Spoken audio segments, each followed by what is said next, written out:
कोई भी त्रिभुवन में नाम जापक को पराजय नहीं दिखा सकता। ये बात पक्की समझ लेना। कभी भी हरि का एक स्वभाव है, कोई उनको गाली दे दे, अपमान कर दे, उनकी निंदा कर दे, वो पिता के समान सह लेते हैं, क्षमा कर देते हैं। लेकिन उनके भक्त का अपमान कर दे तो राम रोष पावक सो जरई। जो अपमान भक्त कर करई, तुम चुप रहना, तुम मत बोलना।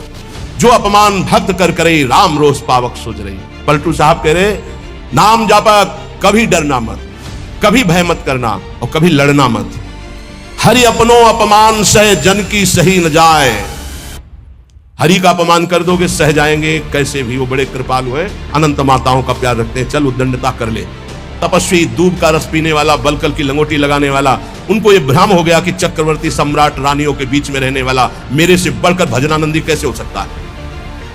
जाकर के कृत्या प्रकट कर दी उनको, अम्बरीश जी को कष्ट देने के लिए दुर्वासा जी के द्वारा प्रकट की हुई कृत्या भगवान के निज पार्षद सुदर्शन जी ने भस्म कर दिया और त्रिभुवन में दौड़ाया दुर्वासा जी को। हम पहले भाग कर गए भगवान शंकर की शरण में, क्योंकि भगवान शंकर के अंश से प्रकट हुए दुर्वासा जी है।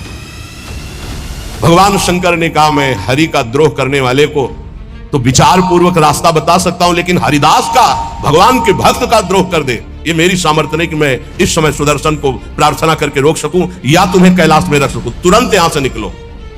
सबय दुरियाए जो दीन्हा, ब्रह्मा जी के पास गए। ब्रह्मा जी ने कहा तत्काल निकलो, नहीं सुदर्शन चक्र अनर्थ कर देगा ब्रह्मलोक में।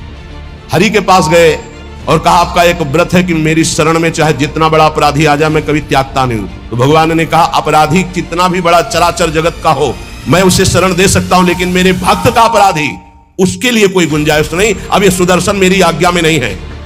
अगर अम्बरीश जी कह देंगे तो ये सुदर्शन शांत हो सकता, अन्यथा नहीं। भाग के अम्बरीश जी के ही चरणों में आना पड़ा। मेरा अपराध कर दे तो मैं क्षमा कर सकता हूं, भक्त का अपराध कर दे तो नहीं। इसलिए जाओ, अगर अम्बरीश जी क्षमा करें तो क्षमा हो सकती है।